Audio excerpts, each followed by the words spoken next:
I'm probably going through one of the most difficult, or should I say, one of the toughest seasons in my life, but I've never been the most peaceful. Like, I don't even know how to explain it.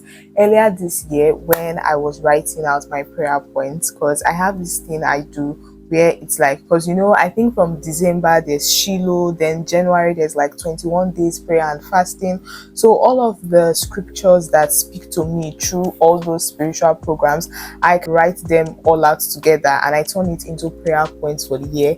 And of course, as we go along, if I go to church or I listen to any sermon, if there's any scripture I like, I can always add it to my list of prayer points. So I noticed that, like, while compiling the final list, I noticed there were so many prayer points on peace, and I was like, what is going on? I should have known that for me to have so many prayer points on peace, it meant this year was literally going to shake me. Like, it was going to test me in so many ways that I definitely did not expect at all. So yeah, and I really want to say I think all of those prayers are what have carried me through this really difficult season, because in spite of everything, I'm still here, I'm still shining, I'm still talking to you.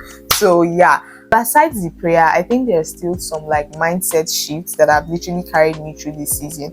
Some of them were quite intentional, while others were subtle. I just realized that I found myself reacting differently to certain situations, and it's like, Debbie, something has changed. On this channel, I think I've talked about self-love maybe once or twice, I'm not so sure. But for you to truly embrace loving yourself, you may need to go through a phase where you have to unlearn certain things you've learned all your life and also embrace certain new things. Self-love is something that is incredibly important, because nobody is ever going to love you as much as you need to love yourself. Not your partner, not your parents, not your siblings. Nobody will be able to fill that void, that missing piece in your life, except for you. Like, the responsibility of loving yourself to the fullest, loving yourself to that point of contentment when you feel like you have everything you need, that responsibility falls on you. And you alone. I feel like we're getting so deep real fast, and I don't want this to be a serious conversation, okay? As we see celebrities with all of the things we think if we have would automatically make our lives better, but the next thing you know, this person has committed suicide, or you find them involved in one scandal or one thing or the other. Until you learn to love yourself for who you are, like really get to that point where you accept yourself. And when I say accept yourself, I mean you accept all the different parts of yourself, the beautiful, the good, the bad, the ugly, until you get to that point where it's like you can stand in front of a mirror and say, yes, I did this, I did that, I know I messed up, I should have handled things better, but I choose to still give myself grace. Like, until you get to that point where it's like you've confronted all the different parts of yourself and you've accepted it, because it's like, okay, this is who I am, and it's like I can also accept who I am while I'm trying to be better. So until you get to that point, you cannot really say you love yourself. And for me, learning to love myself correctly changed me in so many ways I did not expect. I think one of the most obvious change has to be how patient I've become.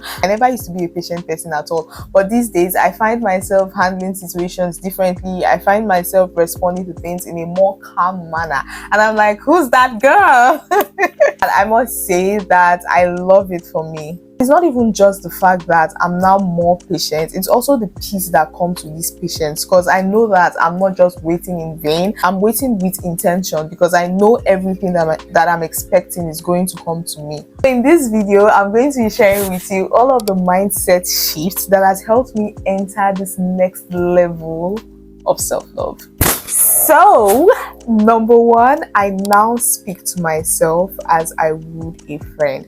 I realize I'm kind of like my harshest critic. Like, I'm always too hard on myself just because I want to be better, just because I want to make sure I'm putting in my best in whatever it is I'm doing. I tend to be a bit too hard on myself, and I noticed this because a friend of mine, she needed my help shooting a video. First of all, shout out to Dollar Realty. This is 30 December, and Lagos is going to be packed. Lagos is going to be full. If you be in Lagos and you need help getting like a shortless apartment, or you need a Prado ride, you just need a driver, whatever it is, please reach out to Dollar Realty on Instagram and we got you. So this, my friend, Madam Dollar Realty, she's not used to being on camera and she wanted to make a video for a brand. So she asked me to come over so I would help her, make the video. And it was really difficult for her. Like, when I tell you, we spent about 3 hours trying to shoot a, how many seconds? Is it 30 seconds? I mean 40 seconds video. Like, we got to a point where NEPA took light and we're still struggling. But I was like so patient with her. Even at times when she wanted to give up, I would be like, don't worry, you can do it. Say it like this. Even if it's one line you can say at a time, would cut the videos and just find a way to merge it together. But I was like super patient with her and just being really encouraging. And I caught myself at that moment. I was like, Debbie, don't mind me. I have this habit where I call myself by my name when I'm talking to myself, because it just helps me create this distance between myself and the situation. So I was like, Debbie, you're not usually this patient with yourself. You're usually like hard on yourself. If I'm trying to do something and it's not working, it's like, oh, why can't you do this? Why can't you like I hardly give myself my flowers. I just caught myself at that moment. So now I speak to myself like I would a friend. Whenever I feel insecure, whenever I'm uncomfortable, I just try to like say really kind things to myself. Secondly, I prioritize alone time. I now understand that for me to be at my best, not only for myself but also for the people around me, I need time to withdraw and actually recharge. And for me, I do that by waking up a bit earlier than everyone else, just so I have time to be alone. Sometimes I go to the balcony, I have a cup of tea, just have this little quiet time. I make sure to pray, I make sure to meditate. And of course, whenever I'm preparing for YouTube, it's also an opportunity for me to really like empty my heart, empty my head, like whatever I feel about a particular thing I want us to talk about, I just take our time to like really go in and just get out how I feel about it. So for me, that is how I prioritize alone time, I guess. And I do love to go on walks as well, but I've had to stop because it gets really uncomfortable. The cat calls, like, you guys, it's crazy. Initially I thought, oh, maybe it's because what I'm wearing is too short, let me start wearing bubu gown, but for where it still doesn't stop. So for now I'm just like, I don't have strength for that, so I don't really go on walks anymore. Number 3, instead of doom scrolling, I spend time doing the things I actually love. Things like reading. I tell you guys all the time, I love to read. I feel like books do to me what nothing else can do to me. Like, it just takes me places where music, movies, they don't really do that to me. But when I find myself a good book, I'm literally like transported from Nigeria to somewhere nice and fancy. So yeah, I read a lot and I listen to music. I love to listen to music. I'm still hooked on Am I the Drama, you guys. I don't know what it is, but I'm hooked and I'm enjoying it. I'm loving it. I'm just allowing myself be in that moment, because I know a time is going to come when I'll be like tired of the album. I'll not want to hear it again. So now that I'm enjoying it, please allow me enjoy it to the fullest. Another thing I really enjoy doing these days is skincare, and for me, my skincare takes about like 15 to 20 minutes. It's just an opportunity for me to show myself some tender love and care. So I love to take my time, touch myself, feel my pores, and I feel like my skin has really been doing great. After all, it's eating my money. So yeah, so while doing my skincare is also another moment for me to just like really be by myself, and yeah, I love that as well. Why is there siren playing at this time? Like, what's happening? This is my area. Every time siren. But anyways, book of the week, I'm still stuck on Beach Read. I can't remember the name of the author, but of course I would write it on the screen. Now I'm really mad at this book because I'm at this part where, oh, the boy and the girl, they've had sex like they always do, and then it's immediately after the sex and the guy, his attitude has changed. Now I know for a fact it's going to have an excuse and they'll kiss and make up and whatever. But I get really upset when people have sex and then one person just immediately switches up. Like, why didn't you change before the sex or like a month after? Why are you switching up immediately after? So I don't really like that. I know it's just a book, but even in real life it happens and it pisses me off a lot. So currently that is where I'm at in the book. For now, I think I'm just going to rate the book a 7.5 out of 10 because I feel like, okay, at this point they are definitely dragging it, because this story could have been done and dusted like how many chapters ago. What are we still doing here? What are you talking about? So yeah, so that is it for book of the week. If you're yet to check this book out, please do. I actually think 7.5 is not a terrible score at all. And then for song of the week, I would have placed this song, but I don't understand YouTube and their restrictions. But my song of the week is definitely Man I Need by Olivia. I really hope I've not recommended this song. Like, I hope it's not the same song I recommended last week. But yeah, I've really been enjoying this song. Like, come be the man I need.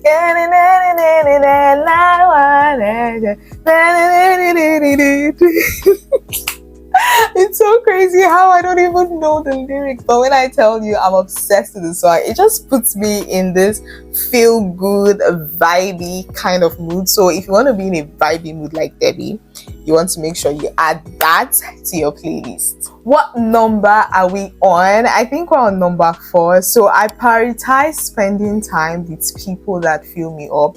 Like I told you guys, this is definitely like one of the most difficult and the toughest season in my life. So it's like I'm really not ready to pile on top of that or add any form of like unnecessary stress to that. So there are so many people I haven't seen in a while. There are people I haven't spoken to in a while, and it's just because I don't have the space, I don't have the energy for that. It's not like if you reach out to me I won't respond, I would, but for now I'm just not going out of my way to reach out to so many people because I have a lot going on. I just really need time for myself. 5 is I listen to my body. I now know the difference between when I don't want to do something and when I literally cannot do something. And knowing the difference just helps me. Let's say on days when I don't want to do something, it's easier for me to like encourage myself, gas myself up and just get going. And on days when I cannot, I just tell myself, Debbie, please don't force it, don't push it, please rest, you try again tomorrow. So on the issue of rest, now choose to believe that resting doesn't mean I'm lazy, rather it helps me be more productive. Like I'm surrounded by really hardworking people. I mean, people that work like 2-4-7. I don't know how they do it. Even down to like the domestic staff, they are really hardworking people. And most times when I compare myself to them, I feel very lazy. In fact, let's be honest, I'm a lazy girl. If you know me in real life, you know I don't like stress. I don't even have strength. Like I just want to chill. My favorite days are like days when I'm bed rotting, I'm doing nothing in bed, slow mornings, all of those things. That is my jam. So I just know I'm not on that wavelength as them. So sometimes when I see them like working hard, going hard at a particular thing for hours non-stop, I start feeling bad, like, oh Debbie, you don't have this kind of drive, blah blah blah blah blah. So I just had to like tell myself, you know what, Debbie, you're going to have a no rest day, because it's like I know myself, if I have to work 2-4-7 day in day out every day, I'm going to burn out, and in no time I'm going to start resenting the work that I'm doing. So I had to give myself a compulsory no rest day, where it's like on that day I do absolutely nothing related to work. Even as much as like posting on my story, I don't do that. Like I just chill, lay in bed, chill. Anything that has to do with chilling, that is what I do, and it has just been so helpful for me. Although currently I'm still in that phase where even on those days when I'm supposed to be resting, I feel like, oh, let me just make a quick video, let me just do my makeup, and I'm like, no Debbie, we're not doing makeup today, you are resting. So yeah. The last has to be, I now value my own approval the most. Now, one thing about social media is it depends on validation you get from other people. Like social media is a 3-way street. Like basically you want to create something you're passionate about, something you love, in hopes that people will see your content and they will decide if they like it or not. And you're also hoping that brands would also see that people actually relate to you, and then they'll pay you to recreate what you do for them or recreate what you do on their platform, whatever it is. There is no 100% guarantee that you'll be able to please all three groups of people that I just talked about, but you can at least make sure that you like the work you're putting out. So we want to make sure you're putting in your best, you're doing everything you can to make sure this thing is top notch. Part of the work is like under your control, and if people would like it or not, if brands want to work with you, that's entirely up to them. But the part you can control, which is how much you like the work, how much of your energy, your time, your creativity is going into that work, it's completely up to you. So guys, thanks for watching this video to the end. Of course, I had fun chatting with you. I'm so sorry we didn't get an upload on Saturday. I did film a video, but when I tell you till now, I've not been able to like export the video or save the video to my phone so I can start editing. Like, it's crazy. I don't know what's happening, so I just had to make another video today to make up for the video we missed on Saturday. So yeah, but thanks for watching this video to the end. I hope you had fun hanging out with me. I can't wait to see you on Wednesday. And please, if you're yet to subscribe to the channel, okay, at this point I'm mad at you because you're looking for my trouble, so please hit that subscribe button. And yeah, thanks for watching. Give this video a thumbs up as well, okay?